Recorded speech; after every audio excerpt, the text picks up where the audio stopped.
tarde a todas as pessoas que estão aqui conosco neste dia de compartilhamentos, de aprendizagens. Hoje é o dia 5 de junho de 2024.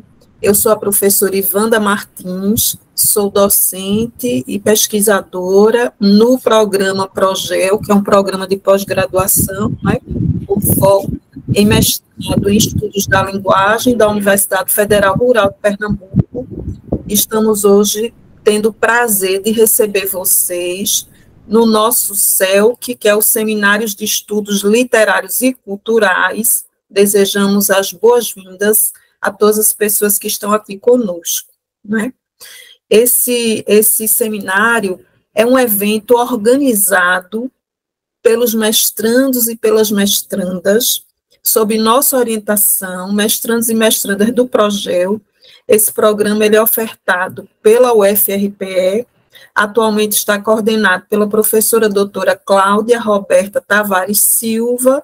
Estamos num processo de transição da coordenação com um novo coordenador, o professor doutor Eduardo Barbuio, e já agradeço aqui também sempre a colaboração da coordenação do programa nessas ações formativas tão importantes para a qualificação profissional, para a formação continuada e a formação de pesquisadores no âmbito dos estudos literários. O PROGEL ele tem duas linhas de pesquisa, quem se interessar, né, futuramente. Uma linha de pesquisa mais direcionada para os estudos linguísticos, com análises linguísticas, textuais, discursivas e enunciativas, e uma linha de pesquisa com as análises literárias, culturais e históricas. O SELC, os Seminários de Estudos Literários e Culturais, ele dialoga mais com essa segunda linha de pesquisa, com os estudos literários e culturais.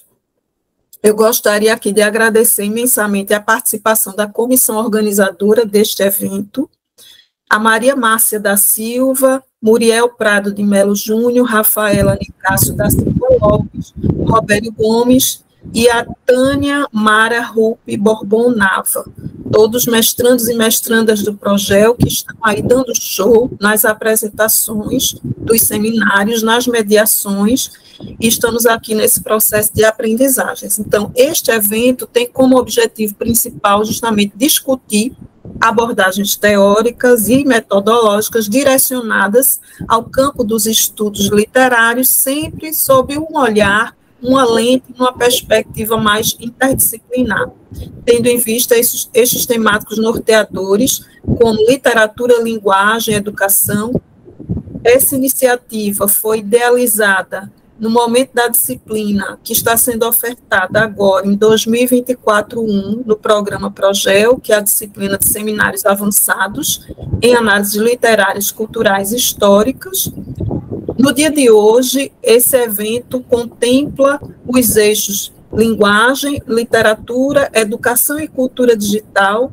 Iremos discutir um pouco sobre as abordagens nesses campos, trabalhando a literatura, dentro desse cenário dessa expansão no campo da cybercultura, da cyberliteratura, discussões em relação a intertextualidades e transtextualidades, nesses processos de relações dialógicas entre textos, obras literárias, nessas interfaces múltiplas, e teremos também um seminário que irá discutir um pouco esse viés mais sociológico, nessa perspectiva no campo mais da sociologia da literatura, em que vamos conversar um pouco nessa perspectiva. No nosso evento de hoje, nós teremos 3 seminários e teremos a participação dos mestrandos. Eu vou convidar aqui a primeira mediadora, né, da nossa tarde de hoje, a professora Maria Márcia da Silva, que estará realizando a mediação do primeiro bloco com os seminários 1 e 2, fará a apresentação dos seminários 1 e 2 dos palestrantes desses respectivos seminários. A professora Márcia ela é graduada em licenciatura plena em letras português e inglês pela Universidade Federal Rural do Pernambuco, na Unidade Acadêmica de Serra Talhada, na UAST, onde desenvolve pesquisas diversas, mas com a base teórica da interseccionalidade. É mestranda pelo Programa de Pós-Graduação em Estudos da Linguagem, PROGEL UFRPE, na área de estudos interdisciplinares da linguagem, desenvolve pesquisas através da linha de análises literárias, culturais e históricas, participa do grupo de pesquisa em literatura, estudos culturais e socioambientais, e seu interesse versa nas imbricações entre literatura e sociedade, principalmente envolvendo os marcadores sociais como raça e gênero. Márcia, querida, bem-vinda, fique à vontade para você fazer a apresentação dos palestrantes de hoje. Eu só quero dar uma informação, ao final do bloco 1, iremos passar a ata de frequência, ao final do bloco 2, faremos também essa menção aí no chat, tá? A gente vai pedir que todos fiquem com os microfones desligados, apenas os palestrantes e os mediadores que irão colocar. Quem tiver alguma contribuição, alguma questão, pode ficar utilizando o chat nesse momento das apresentações de cada seminário e depois a gente vai abrir para os blocos de debates. Márcia, fica à vontade. Obrigada, professora. Boa tarde a todas e a todos. Bom, para iniciar nosso primeiro bloco de palestras do primeiro seminário de Estudos Literários e Culturais, o primeiro CELC, é uma grande satisfação apresentar nossa primeira palestrante, Rafaela Nicásio da Silva Lopes. Rafaela é especialista em jornalismo cultural pela Unicap, graduada em jornalismo pela ESSO e em letras pela Universidade de Estácio de Sá. Atualmente é mestranda em estudos da linguagem pela UFRPE. Além disso, ela atua como professora e jornalista, é autora dos livros Seu Joaquim e Dona Maria, os famosos contadores de histórias do Vale do São Francisco, e biografia Viver é Ter Histórias para Contar, Nelson Brandão. Hoje, ela nos apresentará uma palestra intitulada Literatura na Cultura Digital, outros modos de ler em face da cyberliteratura, dialogando com Levi, Chartier e Santaella. Por favor, Rafaela, a palavra é sua. Boa tarde a todos. Obrigada, professora Márcia, por minha apresentação. Também quero aproveitar aqui um momento, né, e parabenizar a nossa querida professora, né, Ivanda, pela iniciativa de estar realizando um importante evento.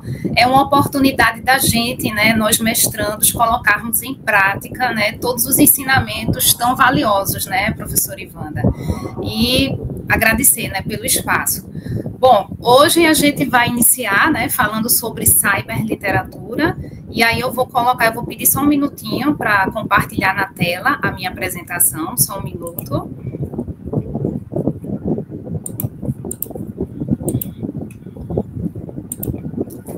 Eu gostaria de saber se está aparecendo na tela para vocês a minha apresentação. Sim, Rafa, está tudo certo. Pronto. A gente só vai pedir para você colocar no modo de apresentação, que eu acho que fica melhor. Tudo bem, só um minuto.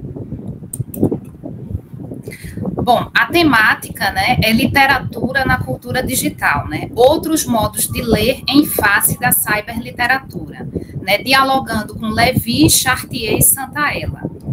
E aí nós vamos conhecer, né, os autores, né? Antes de tudo, eu quero dizer que eu achei um desafio, né, ter ficado com autores contemporâneos que são vivos, né? Os três são vivos, extremamente atuantes, né, na área. E a gente sabe, né, que a cultura digital, a internet, né, sempre está em constante modificação. Então, são estudos que estão sempre sendo atualizados, né, a todo momento. Mas, vamos lá, né, Pierre Levy, digamos assim, que é o nosso pai, né, de todos esses conceitos, né, de inteligência coletiva, cyberespaço, cybercultura, né, e ele trata a internet como um instrumento de desenvolvimento social, né. Pierre Levy é filósofo, sociólogo e pesquisador. Lúcia Santaella, né, ela também é uma grande estudiosa, né, nos estudos de cyberliteratura e gêneros literários, né, na cultura digital. Ela é professora titular na pós-graduação em comunicação e semiótica e tecnologias da inteligência e design digital da PUC São Paulo, né. Roger Chartier, né, historiador francês, professor, faz um importante trabalho, né, sobre as revoluções tecnológicas e suas implicações nas relações entre autores, textos, leitores, com foco em práticas socioculturais.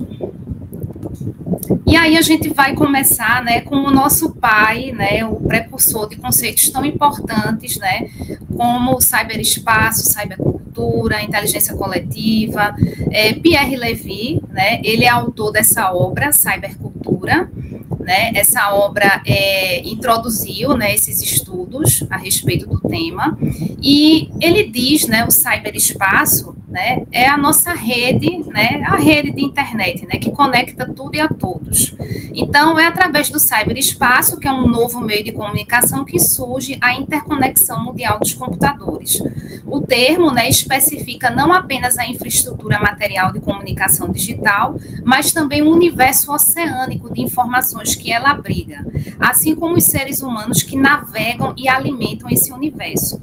E aí, né, aliado a esse cyberespaço, né, existe a cybercultura, né, que é um conjunto de técnicas, materiais intelectuais, de práticas e de atitudes, de modos de pensamento e de valores que se desenvolvem juntamente com o crescimento do cyberespaço.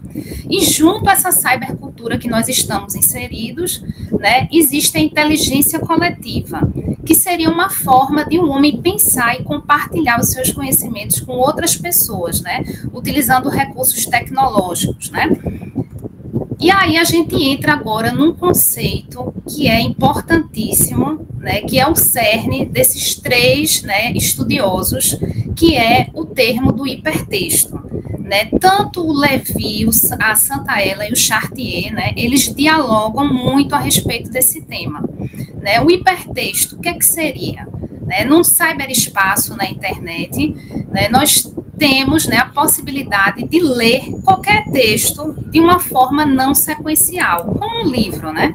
O livro permite essa sequência, né, de início, meio e fim. No cyberespaço, a gente tem essa possibilidade, através do hipertexto, eu navegar, né, de uma palavra, levar para outra palavra. Então, esse texto, ele se torna móvel, né? Ao mesmo tempo que esse texto é móvel, eu posso anexar som, vídeo, música, né? Utilizar uma linguagem multimídia. Então, esse usuário que é leitor, ele acaba se tornando um navegador, né? E aí, esse leitor, ele também se torna autor desse texto, como um coautor, né? Ele participa dessas escolhas textuais, né? Então, essa participação do público vai também auxiliar na cyberarte. Então, o espectador, ele vai interferir na continuação e na transformação do evento. E aí, Lúcia Santaella, né, vai, né, se aprofundar no tema da cyberliteratura.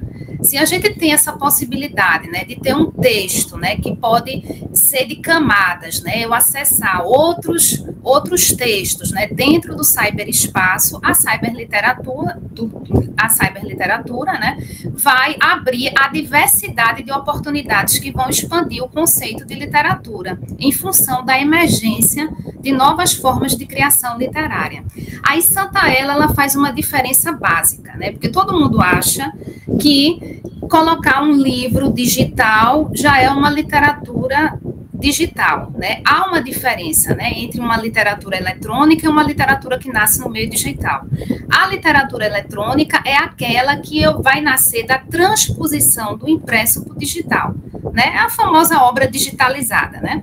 E a literatura que nasce no digital é aquela que eu, como autora, né, estou ali no meu blog, no meu site, né, colocando o meu texto, né? É muito diferente de eu apenas transpor, né, um texto impresso para colocar no digital. E aí, a noção de cyberliteratura, a gente não tem apenas uma única visão, né? Existem vários autores, né, que estudam a respeito do tema, e aí a própria Santaella, ela cita, né, o pesquisador Vires, né, que ele divide a cyberliteratura em 3 eixos, né? O primeiro eixo, né, seriam textos literários em prosa e verso, né, escritos por escritores profissionais. Então, são autores que já têm obras publicadas, né, e aí eles se reúnem, né, para divulgar, né, as suas obras em sites, blogs, antologias digitais, revistas literárias online, né. Eu trago aqui, né, como um exemplo, né, quem não conhece esse site, né, site Domingo com Poesia, ele é editado, né, por um escritor, um poeta pernambucano que se chama Natanael Júnior. Ele tem várias obras publicadas e aí ele criou esse site, né, que acabou se tornando uma grande comunidade de autores pernambucanos, né, que tem suas obras publicadas, como uma forma de eles divulgarem, né, seus trabalhos. E aí, né, também, né, o pesquisador Vires, ele divide também os textos literários de autores não profissionais. Então, não é apenas aqueles autores consagrados que estão no cyberespaço, né? Existem aqueles autores independentes que vão em busca desses espaços independentes, né? Então, são autores, jovens autores, novos autores, que aí eles criam ficção, né, fanzine, né, que são revistas online, textos baseados em games, narrativas coletivas online, e ainda existe, né, uma outra categoria que seria uma literatura hipertextual, né, e cybertextos. Aí essa literatura é uma literatura muito mais complexa, né, porque não vai apenas misturar o elemento do hipertexto, né, ela vai se misturar às artes visuais, ao vídeo, à música, e aí eu trago como uma sugestão, né, quem não conhece, né, o site do Observatório Digital, né, que é um site que traz, né, um grande acervo, né, de produções, né, literárias digitais, né, mantido pela Universidade Federal de São Carlos, né, e é um projeto, né, financiado pelo CNPq, e eles estão sempre em constante atualização, né? Foi criado em 2018, mas eles sempre estão colocando videopoemas, poemas em flash, poemas animados, música. Então, aqui a gente tem um grande acervo de obras digitais brasileiras, vale a pena conferir.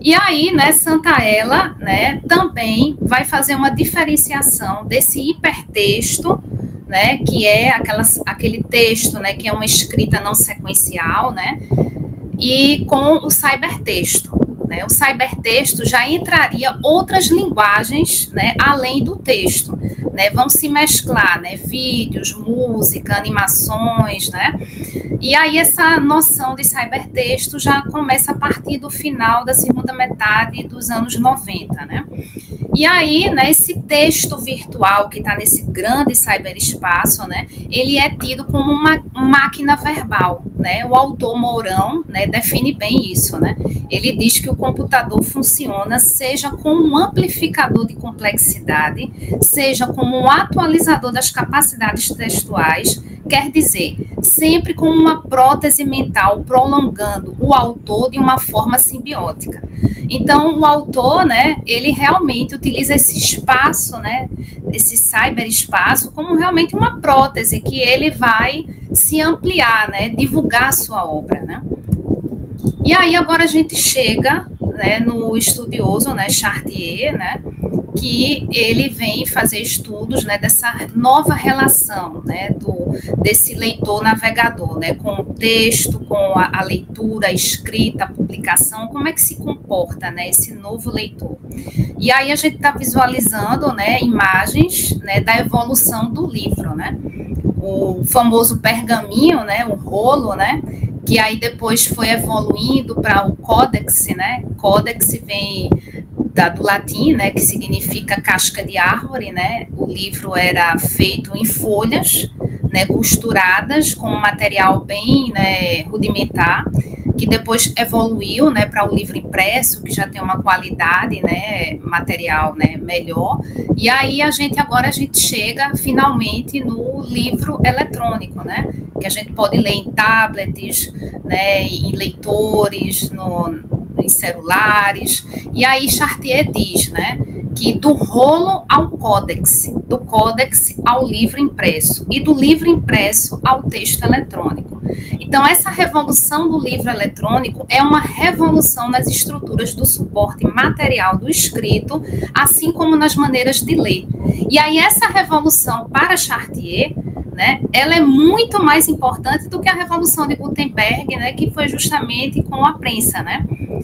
E aí Chartier, ele define em sua obra, Os Desafios da Escrita, as principais mutações do texto digital. Que mutações são essas, né? A primeira mutação seriam transformações das práticas de leitura, né?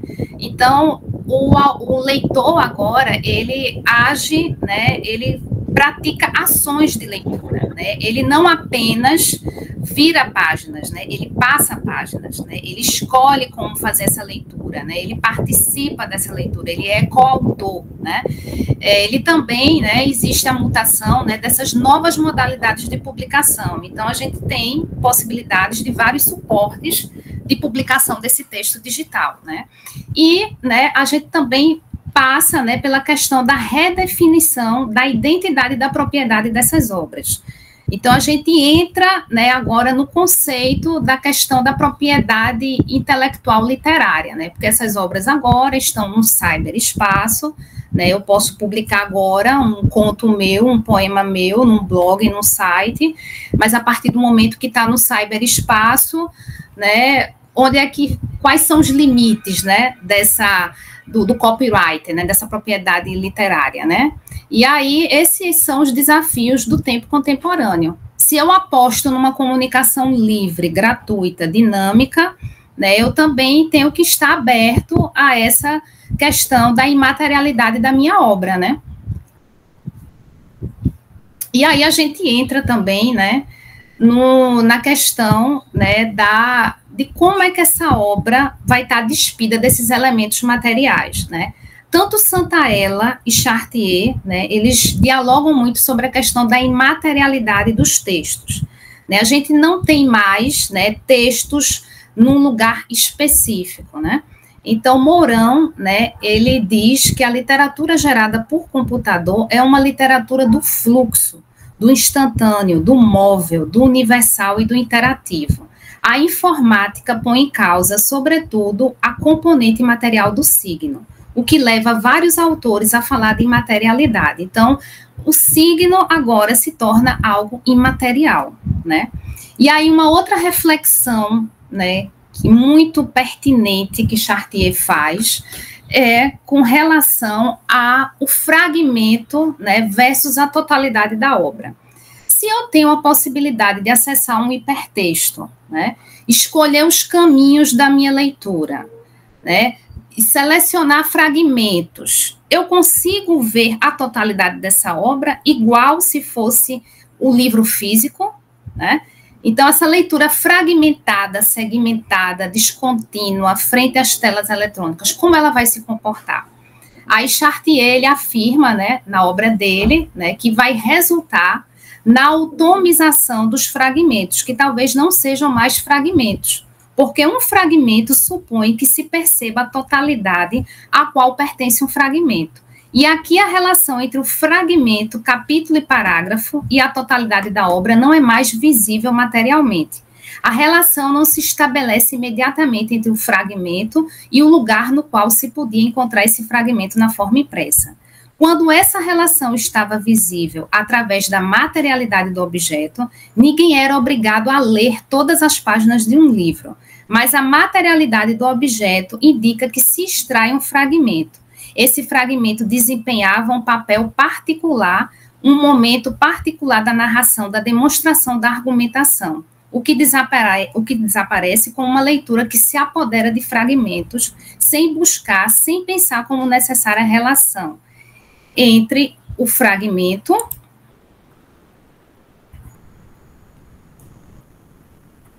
a relação necessária entre o fragmento no seu papel particular e a totalidade da obra. Então, né, o cyberespaço, ao mesmo tempo que permite, né, o leitor escolher essa navegação textual, né, o fragmento de forma descontínua, né, não vai gerar essa questão da totalidade da obra.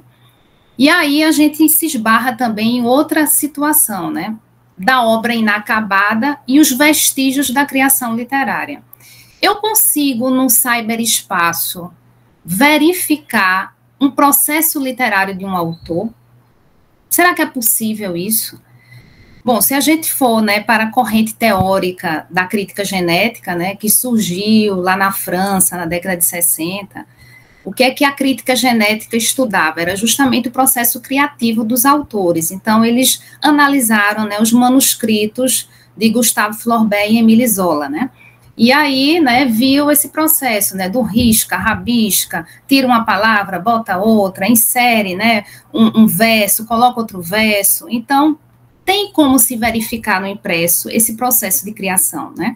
No Brasil também existe, né, uma crítica genética de literatura, né? Nós temos Cecília Almeida Salles, né, que ela é pioneira no uso do termo documentos do processo, nos estudos de crítica genética de literatura, e aí ela diz, né, que o termo manuscrito não se restringia apenas ao que é escrito à mão, mas poderia se aplicar aos escritos digitados no computador, a máquina ou provas de impressão, né? Por ser mutável, a obra pode ser alterada no decorrer do processo de criação ou logo após. Mas se a gente entrar no contexto só do digital, do cyberespaço, né, onde eu estou ali fazendo o meu poema, o meu texto, né, o meu e-book, e não gostei de uma palavra, eu vou, deleto automaticamente, coloco outra palavra. Então, segundo Chartier, né, um apagamento desses vestígios da criação literária. Então, a escrita se inicia-se nos arquivos virtuais, nos computadores, né, e processos de edição de textos, sejam os feitos pelo próprio autor ou aqueles executados, né, por editores eletrônicos, né, ou mesmo revisores. Então, no contexto digital, há esse apagamento desses vestígios da criação literária. E aí, Chartier, né, ele traça, né, um importante, né, panorama a respeito da cultura escrita, né, que, segundo ele, está em movimento. Né?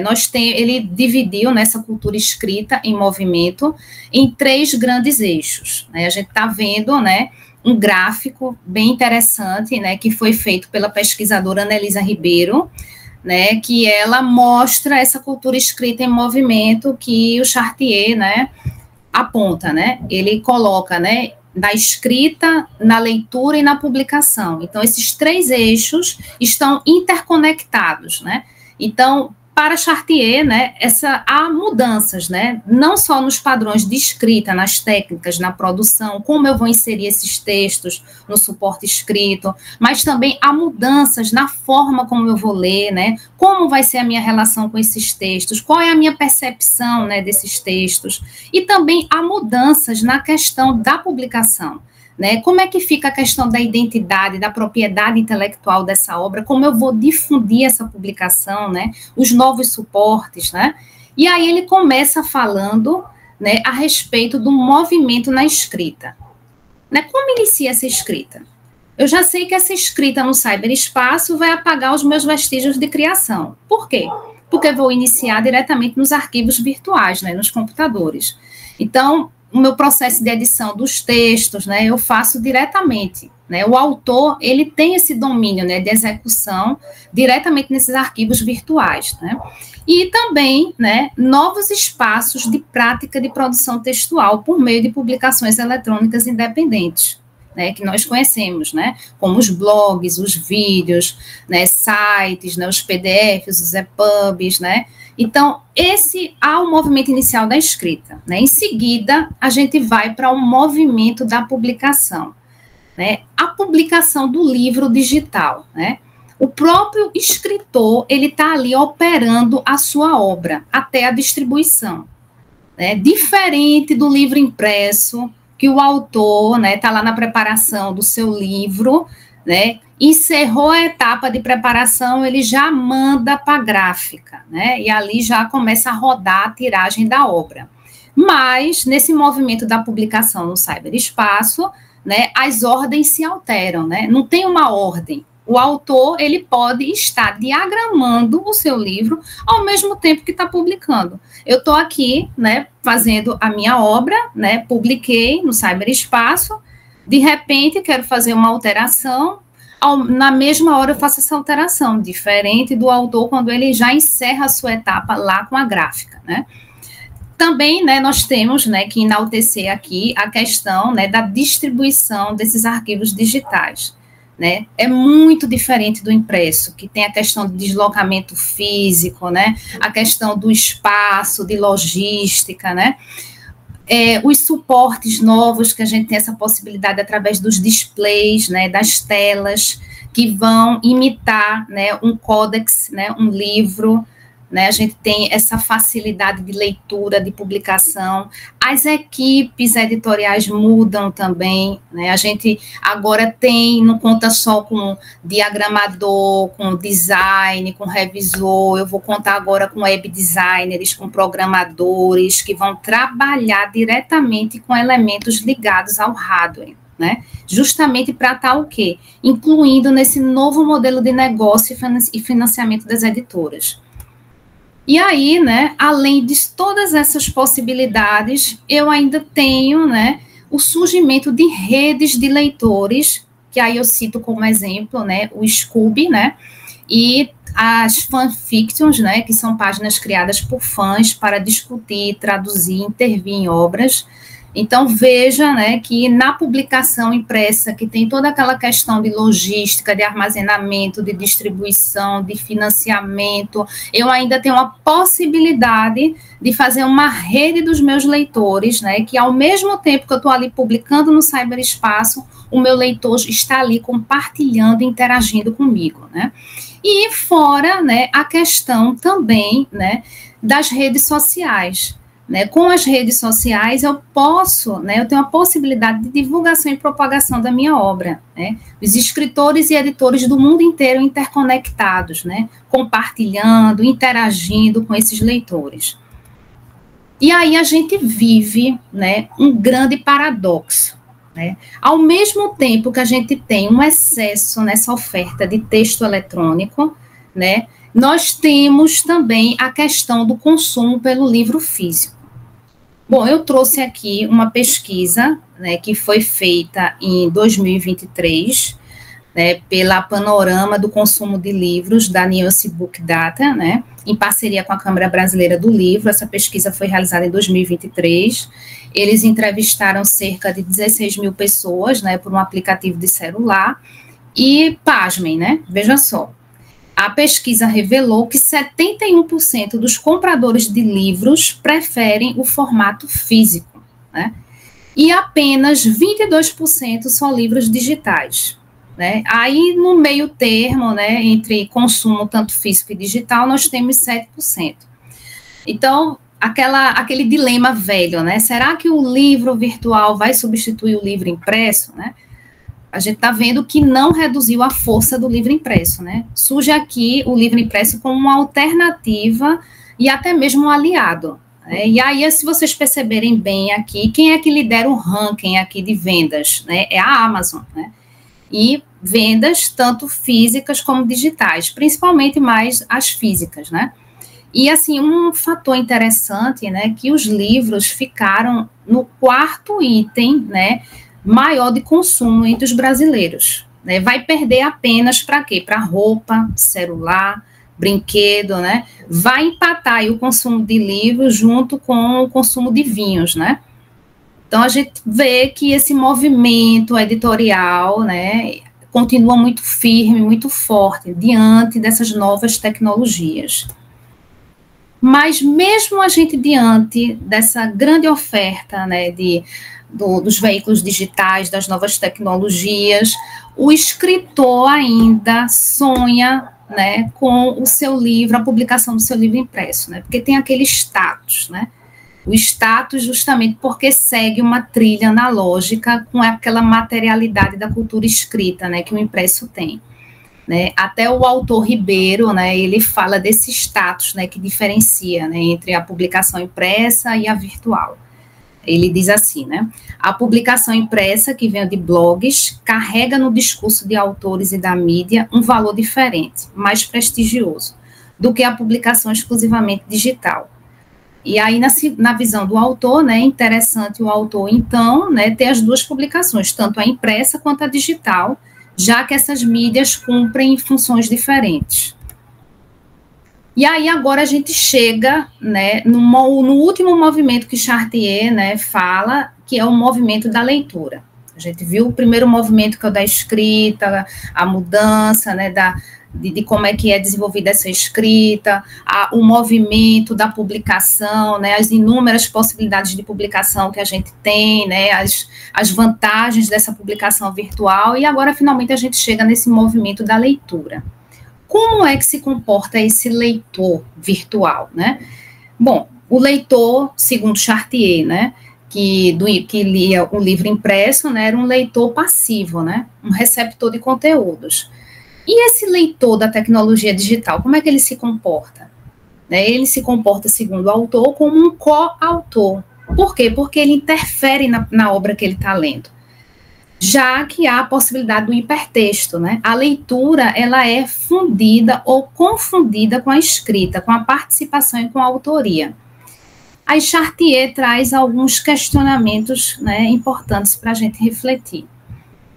Como pensar a leitura diante de uma oferta textual que a técnica eletrônica multiplica mais ainda do que a invenção da imprensa? Há mais textos no mundo ou leitores de menos? Né? E os leitores? Que tipo de leitores nós temos? São leitores precários ou há uma leitura rarefeita, né? Uma leitura superficial? Então, são questionamentos que Chartier faz, que são muito pertinentes, né, ao que a gente vive, né? E outro fato também que Chartier observou, né, é que a leitura, ela mudou, né? A leitura do impresso, a gente faz o quê? A gente vira páginas, né? E essa leitura do digital, como é que ela funciona? A gente passa páginas. Por exemplo, eu li algumas obras no meu tablet. Então, eu virei páginas, se bem que alguém pode estar pensando aí do outro lado. Mas existem dispositivos eletrônicos que imitam a virada da página, mas a experiência não é a mesma do impresso, que eu estou ali tateando aquela página e virando, né? Então, nesses dispositivos, nesses displays, né, eu vou estar sempre passando páginas, seja no touchscreen da tela, tocando na tela, ou no clique do mouse, né? Então, a minha leitura, eu vou executar ações para ler, né? Desde a compra do texto, do e-book, por exemplo, até a minha apropriação física de um tablet, de um smartphone, de um e-read, né? Então, eu vou executar ações na minha leitura, né? Eu vou pegar, eu vou ligar, eu vou abrir, eu vou passar páginas, eu vou lidar com cliques, o hipertexto, eu posso escolher se eu vou manter ou abandonar a leitura, né? E aí eu acho interessante essa frase do Chartier, né, que as telas do presente não ignoram a cultura escrita, né, mas a transmitem, né? As telas do presente não ignoram a cultura escrita, mas a transmitem. E aí, né, eu trago como considerações finais, né, a gente conclui aqui a apresentação, reforçando que a substituição do códex pela tela não chega a ser uma ameaça, né? Tanto o livro físico não vai desaparecer, né? O maior inimigo da leitura não é a tecnologia. A cultura digital não está em oposição à cultura escrita.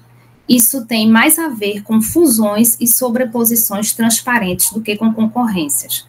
A dificuldade da indústria editorial em criar produtos genuinamente digitais, análogos a livros, tem forte relação com uma dificuldade de abandonar modelos impressos de leitura.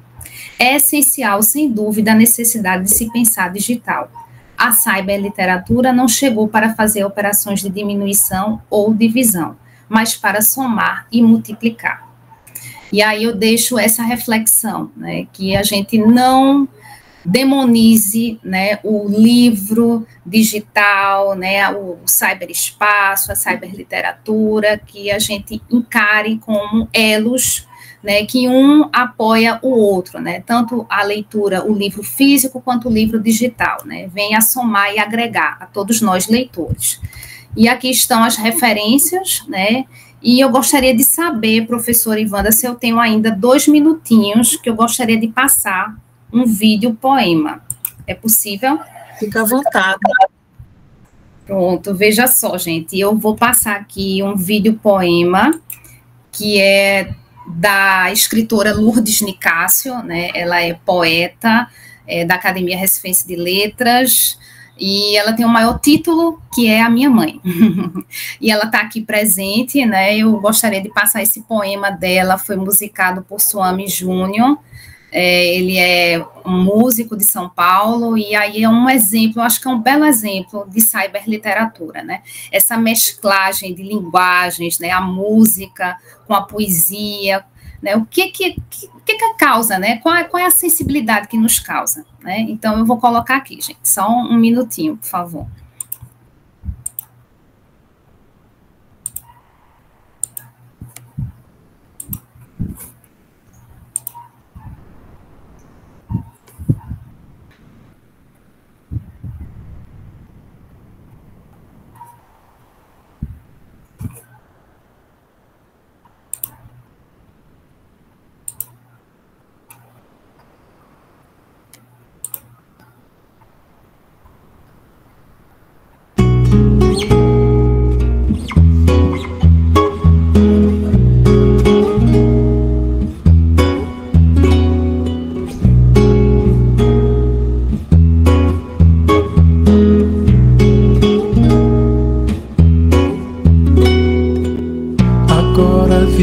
A construir um arca de fim do mundo.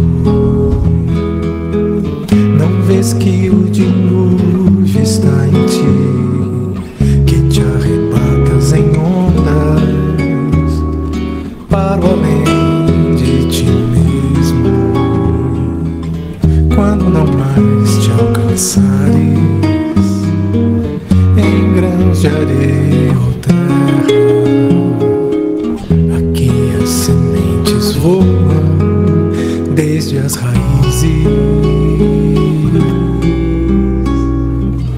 Quem te substituirá na festa de Deus? Desarma-te, expõe tua face ao sol.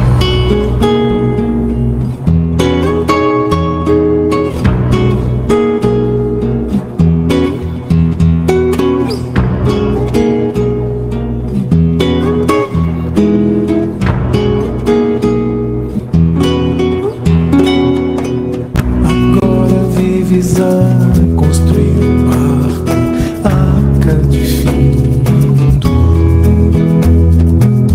Não vês que o dilúvio está em ti, que te arrebatas em ondas para o além de ti mesmo. Quando não mais te alcançares em grãos de areia ou terra, sementes voam desde as raízes. Quem te substituirá na festa de Deus?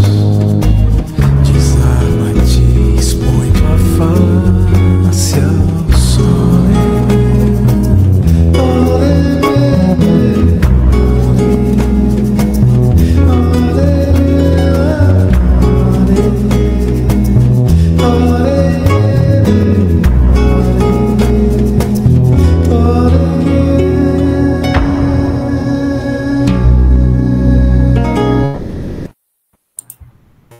Bom, eu gostaria de, mais uma vez, agradecer pelo espaço, né, e estou aqui aberta, viu, a considerações. Muito obrigada. Gente, que coisa linda. Rafaela, parabéns pela sua apresentação, né? Pela sua empolgação com o tema, que também é o seu tema de pesquisa. Parabéns. Parabéns pela homenagem à sua mãe. Que prazer termos aqui a escritora Lourdes Nicásio. Parabéns, querida, pela sua produção poética, não é?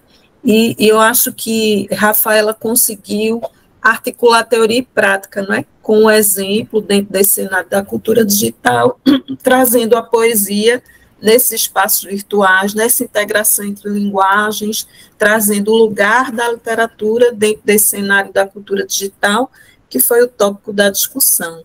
Márcia, querida, fica à vontade. Como a gente está com o tempo hoje importante, aí, Márcia, você fica à vontade. Se a gente abre agora, se alguém tiver alguma questão, a gente já pode dialogar um pouco com Rafaela para seguir com o seminário do Muriel, tá? Ok, professora. Eu acho que a professora Ivanda resumiu muito bem essa apresentação da Rafaela. Parabéns, Rafaela, foi realmente uma apresentação muito bonita. Estou vendo aqui no chat que não tem nenhuma pergunta, nenhuma consideração, mas tem muitos elogios à sua apresentação, viu? Então, realmente, foi assim, uma explanação de conceitos de forma muito didática, aliou muito bem teoria e prática, e teve também algumas indicações super interessantes, né, que valem a pena, inclusive, você colocar aqui no chat, para depois as pessoas poderem acessar. Eu acho que a gente pode dar continuidade, né, com o Muriel, e no final a gente pode abrir para alguma questão que possa surgir. Tá certo? Então vamos lá. Continuando com o nosso primeiro bloco de palestras do primeiro CELC, apresento agora nosso segundo palestrante, Muriel Prado de Melo Júnior. Muriel é mestrando do Programa de Pós-Graduação em Estudos da Linguagem na UFRPE, bolsista da Fundação de Amparo à Ciência e Tecnologia, FACEP, bacharel em Serviço Social pela Unicap, licenciado em Letras, Língua Portuguesa pela UFRPE e possui uma especialização lato sensu em Ensino de Português e suas literaturas pela UPE. Hoje, Muriel nos brindará com uma palestra sobre literatura, intertextualidades e transtextualidades em tempos de cultura digital, o enfoque de Genê. Sua apresentação certamente enriquecerá ainda mais essas discussões, então, Muriel, a palavra é sua. Olá, boa tarde a todas e todos assistindo. Eu vou passar o slide.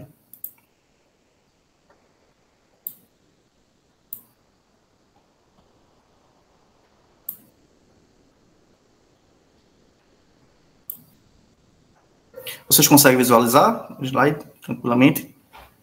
Então, ótimo, vamos lá. Como o Márcia já falou, apresentações, a gente vai fazer o tema, realmente, esse primeiro bloco é de cultura digital, e eu estou trazendo a questão, realmente, da literatura, intertextualidades e transtextualidades em tempos de cultura digital, mas nesse foco eu trago o foco de Genê Gerard. Então, vamos lá nesse diálogo.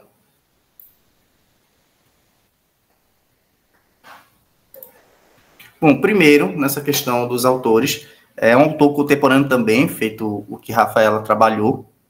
É um autor que é francês, um crítico literário muito fluente, toda a literatura da França, também recente, veio falecer agora em 2018.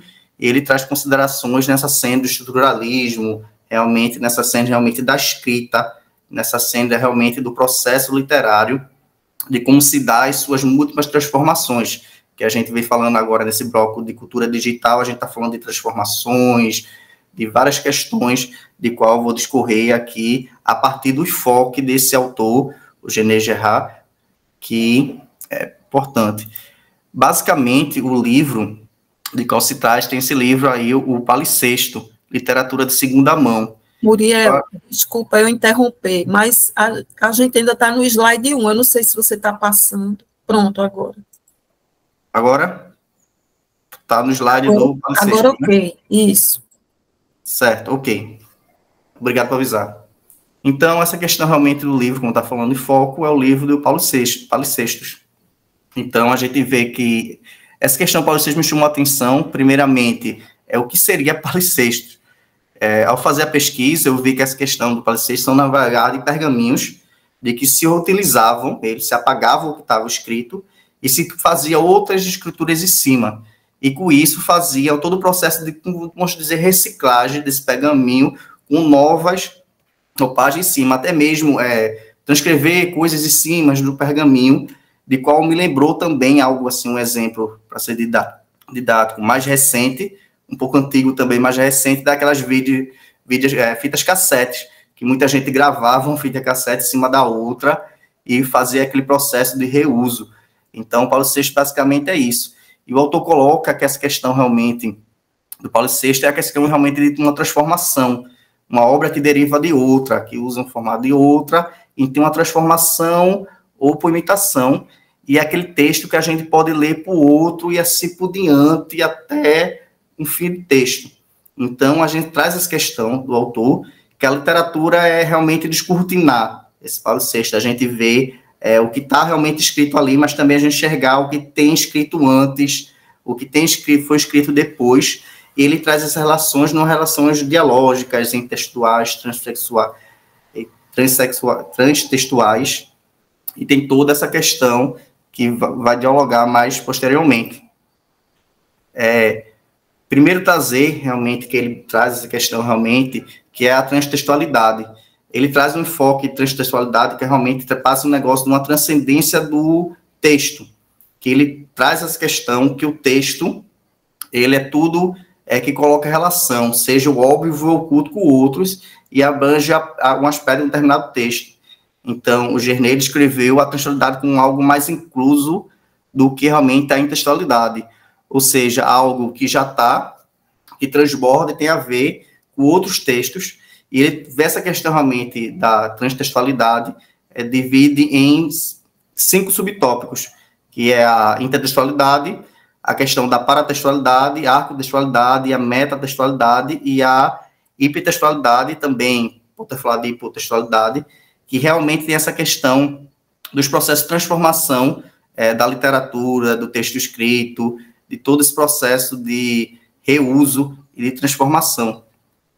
Uriel, ainda está aparecendo o slide do palimpsesto, que tem a capa do livro. Acho que você já está avançando, né? Isso. Nossa, que chato. Bora lá. Agora está na transtextualidade? Não. Só um momento. Agora sim, agora sim. O texto tá, mas vamos lá. Agora viu passar? Agora passou, tá? Intertextualidade. Eu acho que agora vai. Intertextualidade, realmente, como falei, tem essa questão, realmente, se divide nos tópicos da intertextualidade, paratextualidade, toda essa questão 5, e tem tudo a ver a transformação e algo realmente muito mais além de que autores da intertextualidade. Realmente uma relação entre o que está oculto, podemos dizer, obviamente, do texto e o que se passa realmente do texto. É praticamente você fazer um processo arqueológico de como se fazer entendimento de qual ele vai descrever e vai passar nessa questão desses 5 daqui. Daí o primeiro, realmente, a questão da intertextualidade é algo que a gente viu agora, o Rafa com Santaella, vários autores realmente desbruçam sobre esse tema, e ele, ao falar dessa questão, fala realmente da questão da Kristeva.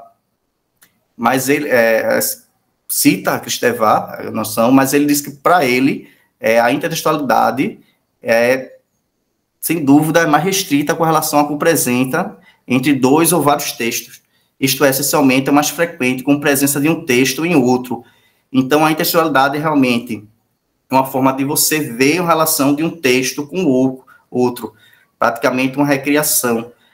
Tem formas de intertextualidade, como a citação. A citação é a forma de intertextualidade que você vai citar diretamente o texto, você realmente está dizendo a fonte de qual realmente pegou aquela questão. O plágio, que, ao nosso ver, seria a questão realmente de uma cópia, e uma cópia que você se apodera realmente dos créditos daquela pessoa, aquela pessoa fez aquilo, mas você não dá os créditos, praticamente se apodera daquilo, e uma alusão. A alusão realmente é algo que você faz, basicamente, não é uma cópia fidedigna, mas você tem uma relação com aquele texto.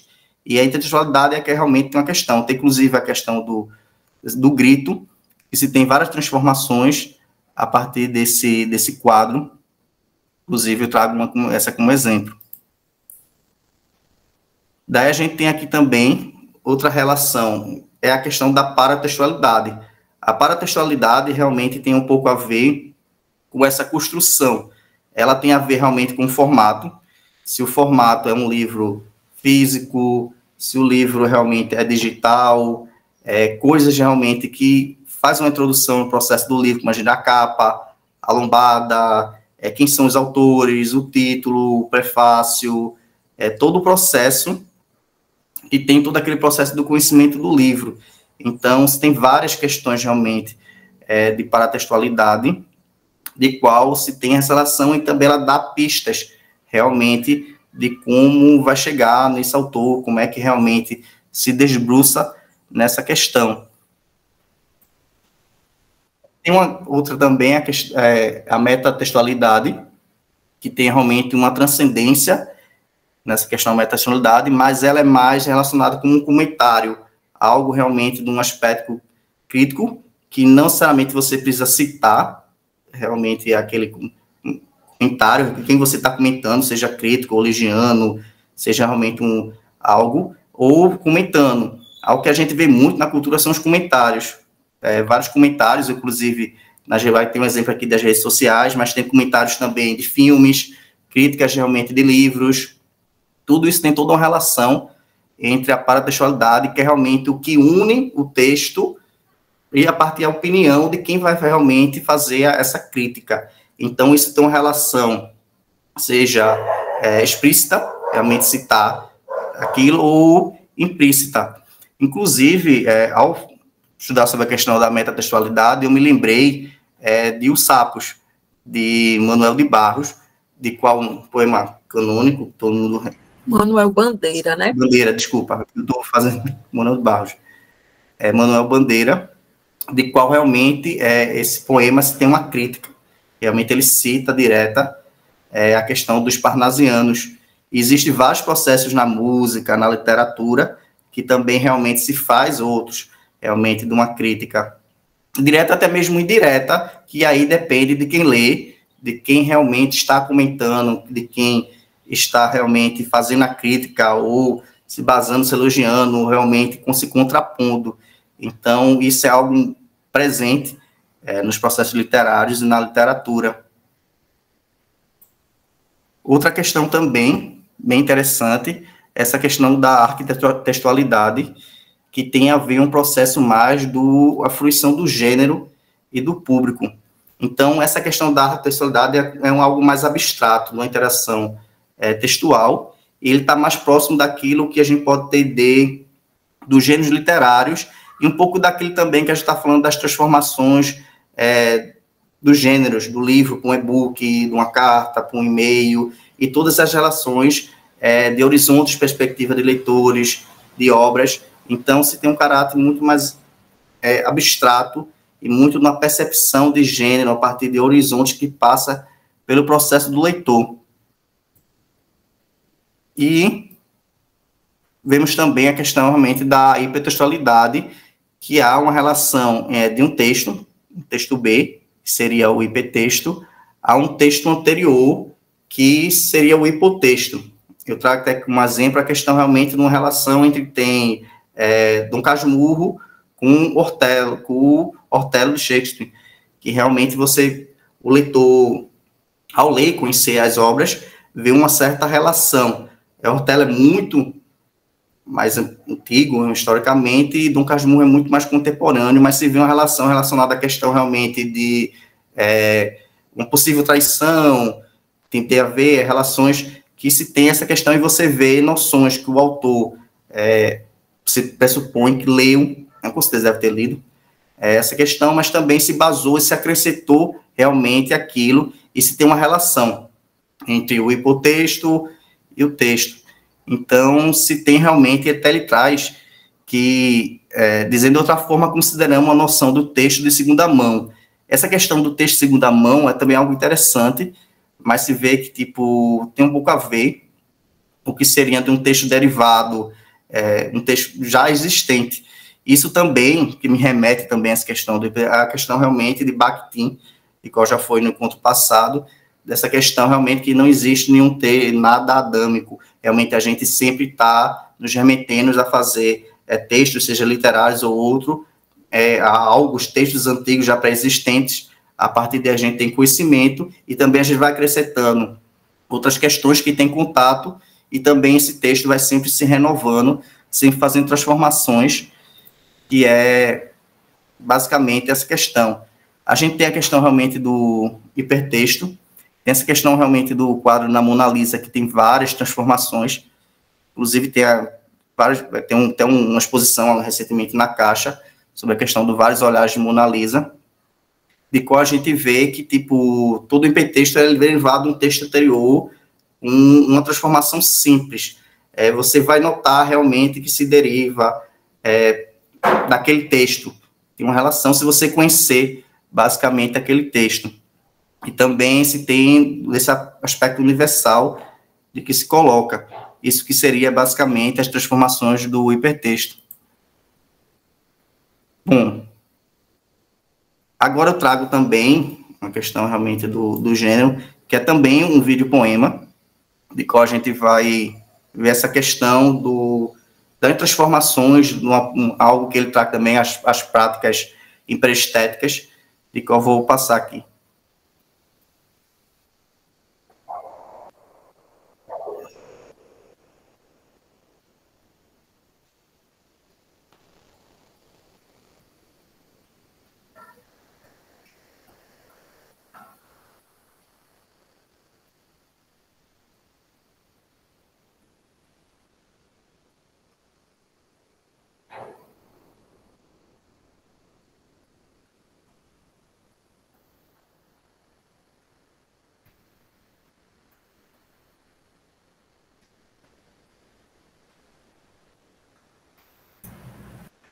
Muriel, aqui está sem o som, tá, gente?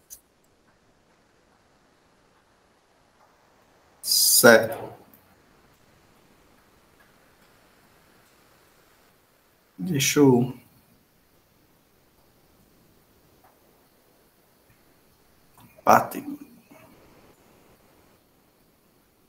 Deixa eu voltar aqui.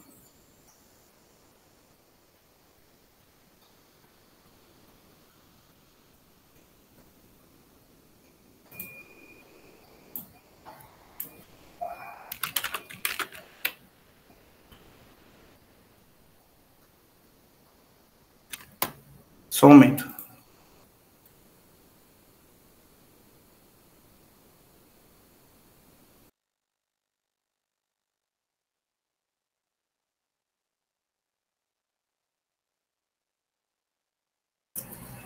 Enquanto o Muriel está organizando aí, né, esse poema belíssimo, a Recife, esse videopoema, né?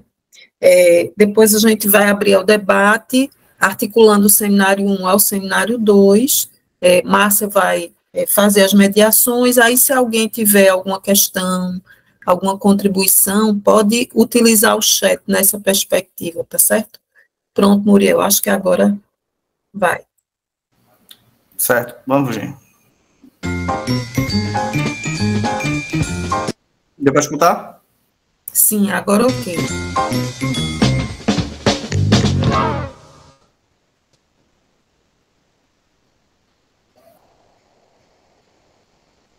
Dizem os bardos que uma cidade é feita de homens, com várias mãos e o sentimento do mundo.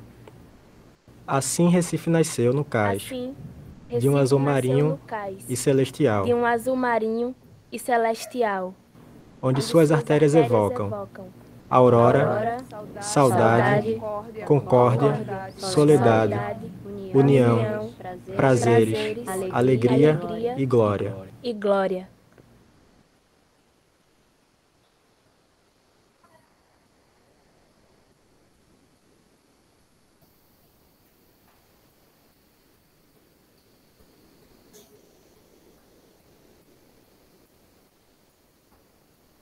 Mas nos deixa no chão, atolados na lama, de sua indiferença aluviônica, a ver navios com suas hordas invasoras. E o Atlântico como possibilidade de saída.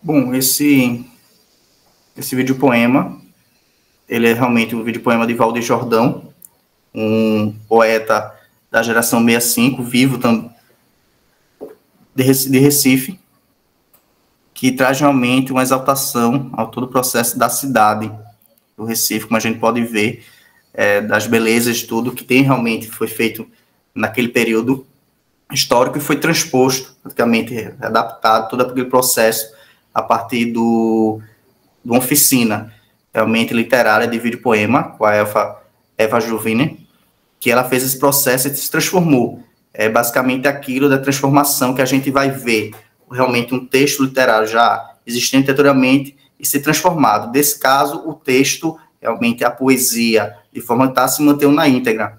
Mas se realmente toda a questão do corte, de vídeo, as pausas que não é realmente a pausa da poesia original, tem um tempo que passa realmente mudo, e depois se volta para dar realmente aquela drama, e também tem a questão que a gente vê, a questão da imagem, que você vê a sincronia do processo que traz imagens, e é realmente a questão do processo do poema.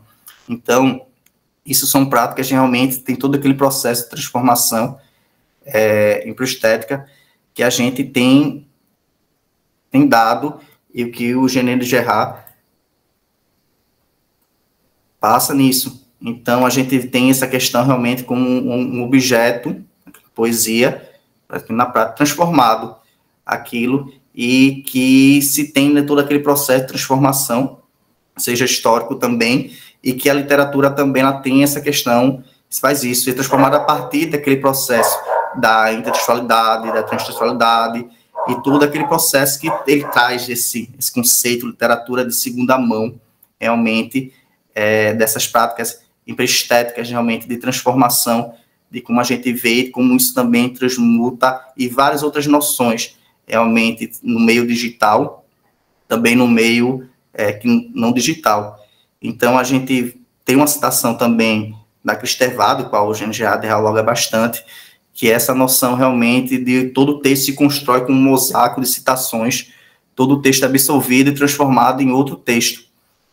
Nesse processo, tem realmente a questão do texto visual, e com certeza você, ao ver realmente esse vídeo poema, é diferente de você ler realmente o texto, seja em qualquer mídia, também escutar uma declamação que não seja digital, porque tem a questão da imagem também, e a gente tem a questão da noção que em lugar de uma noção de uma intersubjetividade, se está também essa noção intertextual da linguagem poética, que ela se promete com uma dupla, realmente, linguagem do qual você vai ser dialogando. Daí, tipo, no mais, para concluir, tem essa questão realmente que o Gené traz essa questão dessas transformações, do processo realmente da escrita, textualidade, e tudo daquele que a gente sempre está transformando, aquilo a partir desses 5 subtópicos, aquilo. Isso significa um papel para a gente entender todo o processo também da literatura, de construções, todo o processo realmente de revisitar isso, e todo o processo realmente de criação e daquilo que é realmente um texto que já é conhecido, uma literatura, ele também se transforma e se cria outras coisas, seja realmente com a parte de citações, com alusões, em uma série de transformações, de qual já foi citado, vários outros autores também, e isso também modifica a experiência tanto de quem escreve quanto do leitor, questão da parte da textualidade, do suporte, se o suporte nessa questão realmente digital, se é vídeo poema, se é numa música também que fez uma transformação de um texto. Então, isso é algo realmente, essa questão estética muda também toda a questão da recepção, e é importante também ver para alcançar o leitor. Daí, no mais, isso aqui é referência,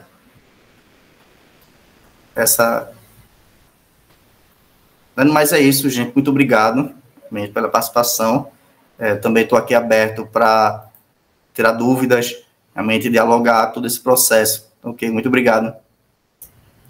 Obrigada, Muriel, parabéns pela apresentação, pela socialização, pelo compartilhamento de sua leitura, e acho que, Márcia, fica à vontade agora, acho que agora a gente pode abrir, ao debate, fechar esse primeiro bloco com essa apresentação dos 2 seminários.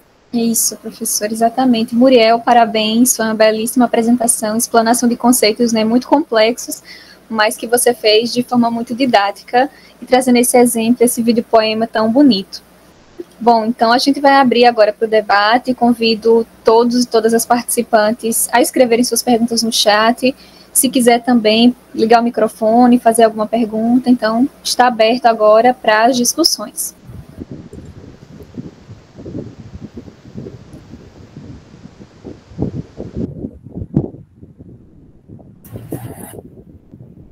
Gente, para quebrar o gelo,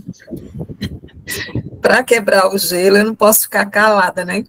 Esses 2 seminários dialogam muito nessa percepção da gente perceber as potencialidades da linguagem no campo artístico literário dentro desse contexto dinâmico que vivemos, o contexto da cultura digital, das inovações tecnológicas, e aí dialogando um pouco mais com o primeiro seminário que a Rafaela apresentou, né, essa revolução digital, as implicações nas nossas práticas de leitura e de escrita, que também no campo artístico literário, até na própria percepção do que é o literário.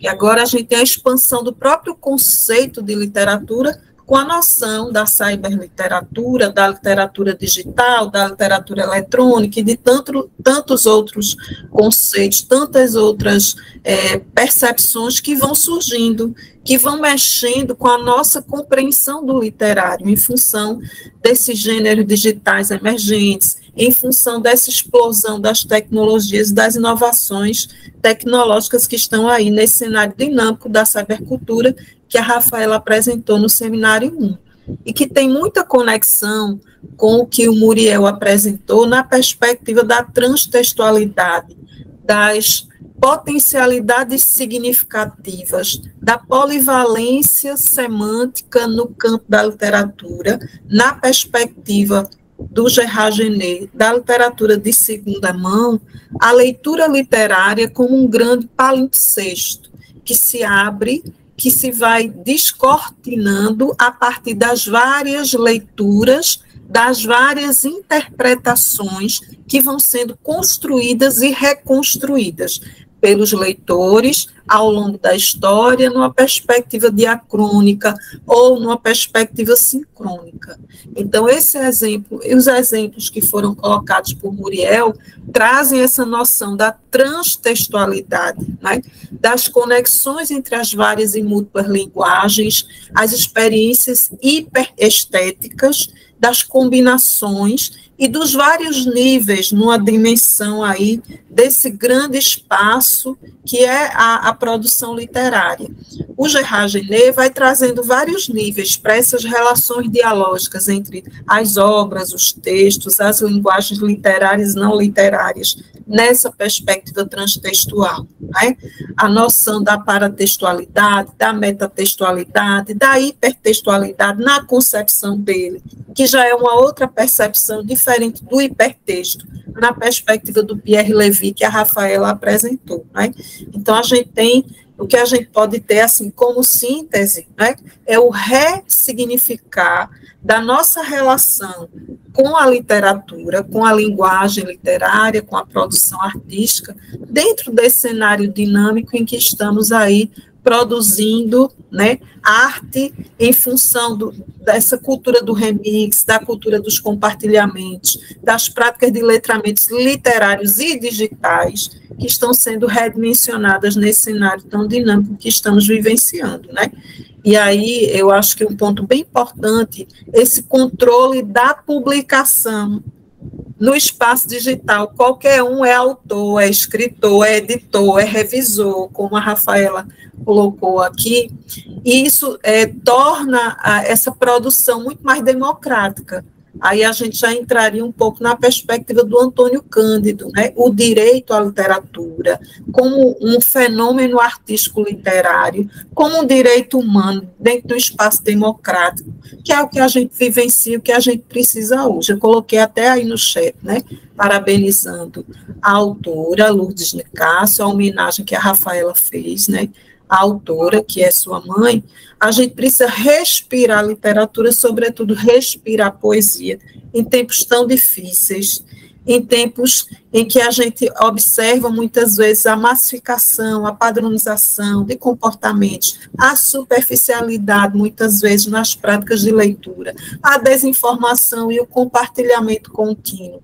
Precisamos da arte, né, como uma forma de emancipação, de humanização, como Antônio Cândido bem colocou lá atrás, tá? Então, fique à vontade, que o espaço é de vocês. Quem ficar tímido ou tímida para abrir a câmera e dialogar, pode colocar alguma observação no chat em relação a esses 2 seminários. Eu queria, assim, parabenizar bastante, tanto Muriel quanto a Rafaela, por esses compartilhamentos. Como a Rafaela disse no começo, foi algo desafiador.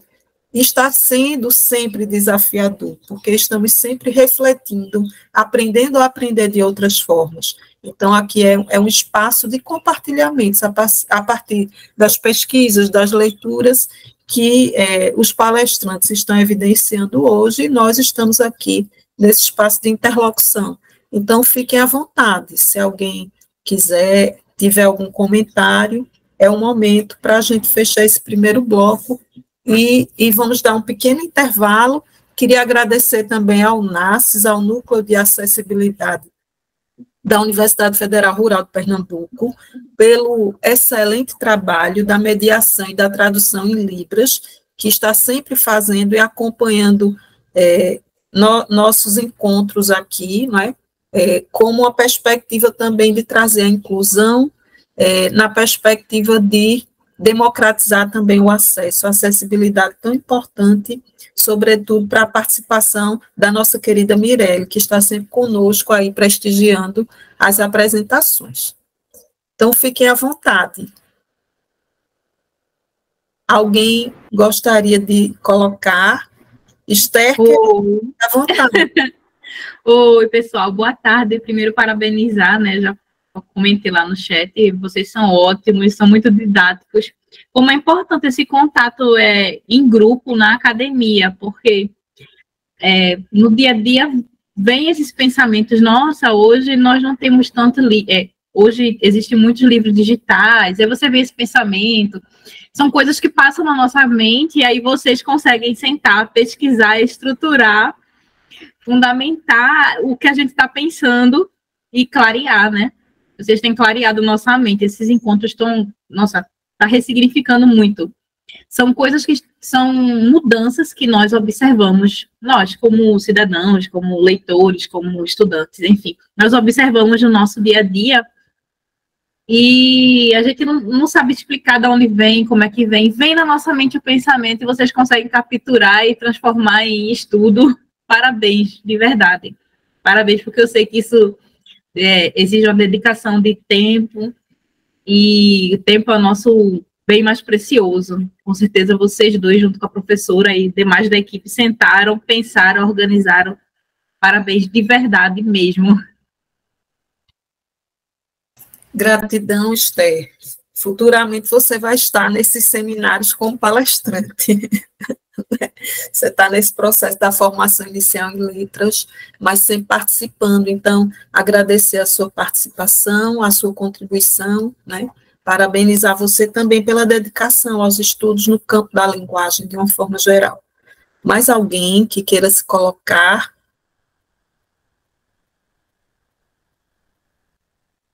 Não, gente.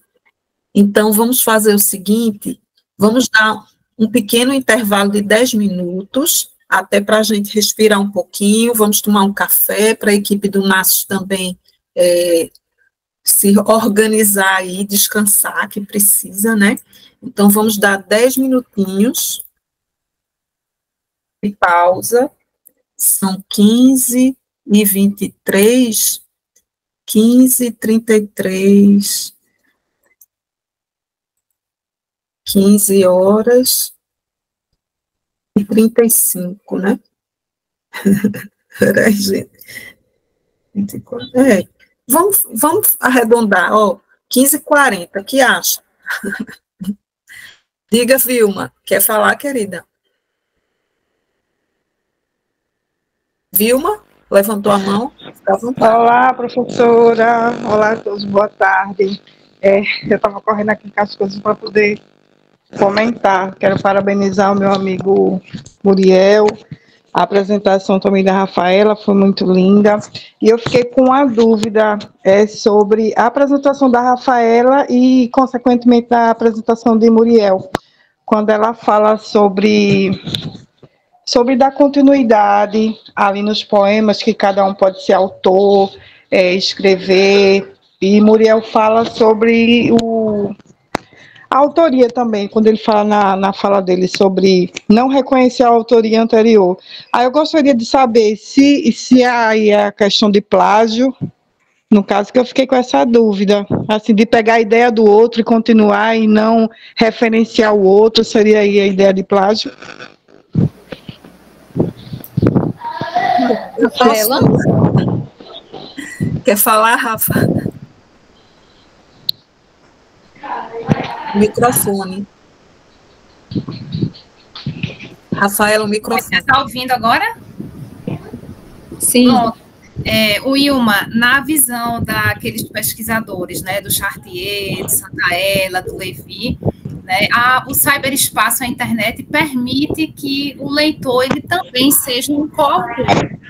E, assim, a sua dúvida também é uma dúvida também eu também sinto, né? Porque a partir do momento que a internet disponibiliza, né, esse livre acesso, onde as pessoas podem, né, ter acesso ao livro, né? Então a gente entra nessas questões de copyright, né, de propriedade intelectual da obra, né? E aí fica, né, o dilema ético, né, Wilma, de cada um fazer o bom uso, né, do conteúdo, né? A gente utilizar da melhor forma.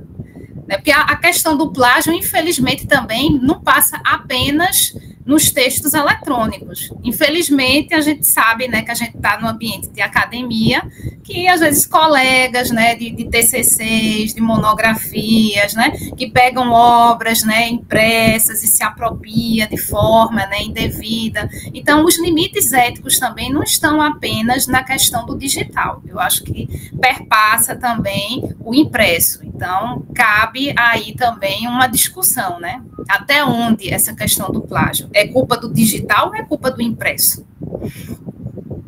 Eu também tenho uma coisa. Eu acharia bom assim ser colocado tipo regra, né? Via de regra. Aí quem vai ser o coautor, vai dar continuidade da obra, seria bom citar o antes ou não pegar ali a obra aí sendo só sua, né? Porque isso realmente acontece. Mas foi muito esclarecedor, viu, para os dois. Foi ótima a apresentação, amei de verdade. Parabéns. Vilma, eu tenho também uma consideração. A gente vê uma questão que vê-se na internet, que a gente tem uma cultura do remix. Você pode pesquisar tudo, que praticamente a gente compartilha, a gente absorve aquilo, modifica e faz. Só que essa questão, a gente está falando agora na questão do cyberespaço, do DIU, mas ela é utilizada realmente no processo de literatura, artes plásticas, faz muito tempo. Tudo que você vai escrever algo, se você pegar algo para escrever, você vai realmente escrever a partir de algo que já existe, a partir dos seus conhecimentos. Tem a questão realmente, que aí é um dilema, não uma tese de doutorado, a questão realmente da autoria, de citações, do processo não. Isso também é algo que se tem. Eu já vi questões, inclusive, que tem pessoas que, ao ler um autor, como aconteceu realmente, como citei, a questão do Machado de Assis, mas autores teóricos também, vê muita coisa de outros autores que antecedeu ele, e você vê que não citou. Então, isso, assim, tem um campo meio firme, realmente, para se fazer. Já na cultura digital, isso é bem propagado. Pega um meme, pega algo que faz um meme, faz uma modificação. Música também se utiliza muito a questão realmente de música. Pega uma melodia e coloca outras letras. Eu me lembro que muitas bandas de forró aqui faz isso. Pega uma música internacional e coloca numa letra realmente brasileira. Isso vai realmente fazendo todo esse processo. Então, se tem algo realmente nisso que a gente vê alusões, que é você que já conhece, perceber aquela alusão, e tem a questão do plágio mesmo, que é roubar, e tem a questão realmente de citações, direto, como mostrei no texto. Então, isso, se tem estudos, tem coisas também, que o professor Ivandro colocou aqui no chat também, tem esses diálogos, tanto no meio acadêmico, quanto na cultura digital, quanto vários processos. mas são processos realmente que isso acontece, realmente de transformações da sociedade, transformações dos textos da literatura. Isso é algo assim realmente que se estuda e tem vários campos para se estudar. Gente, ótima reflexão, Wilma, né, que você apontou. Eu só queria destacar, quando a gente está no processo de produção artística e estética, tem a questão da intencionalidade, né? Então, quando a gente fala em adaptação, em recriação, Muriel colocou a cultura do remix, do compartilhamento, a gente não pode perder de vista a intencionalidade, a criatividade e o processo de recriação, porque o processo de recriação não é uma simples cópia, ele vai envolver relações e conexões dialógicas entre uma obra e outra. Então, esses fenômenos da transtextualidade, na perspectiva do Gerard Genet, vão dar conta de uma percepção dialógica no campo da linguagem, sobretudo no campo artístico-literário, que vão envolver estratégias e que vão envolver intencionalidades nesse processo de construção e de recepção dessas produções artísticas, estéticas, que estão sendo aí revisitadas, né? Então, o plágio, ele atenta contra a lei de direitos autorais, seja ele numa produção artística estética, seja ele em outra produção qualquer. No campo de um TCC, de uma pesquisa de mestrado e doutorado, né? Eu já vi casos até de plágio no âmbito até de doutorado, que a pessoa perdeu o título, que foi descoberto até depois da pessoa ter defendido a tese. Imagine a vergonha. Se descobre, a pessoa perde o título, mesmo tendo defendido, porque se comprovou ali uma questão de plágio. Então, é algo muito delicado, muito forte no tempo atual, que a gente precisa estar sempre discutindo com os nossos estudantes, em todos os contextos, todos os cenários, porque tem as consequências, as implicações nesse processo, né? E quando a gente fala num processo dialógico, de remixar, de transformar, de revisitar obras e de dar um tom criativo, artístico, estético, aí você tem uma nova obra artística, né? Aquele exemplo do quadro O Grito, que o Muriel colocou, é um quadro que é muito revisitado, é um quadro que é muito dialogado em todos os contextos, né? Há memes, há outras produções mais contemporâneas que fazem conexões numa perspectiva de diálogo, mas isso não quer dizer que é um plágio, é um processo transtextual de diálogo entre aquelas obras em que as pessoas fazem releituras e adaptações nessa perspectiva, tá? A gente vai estar passando, Esther, eu acho que agora para esse primeiro momento, Muriel, a gente pode passar a ata, vamos dar um intervalo, daqui a 10 minutos, 15, 40 a gente retorna, tá, gente?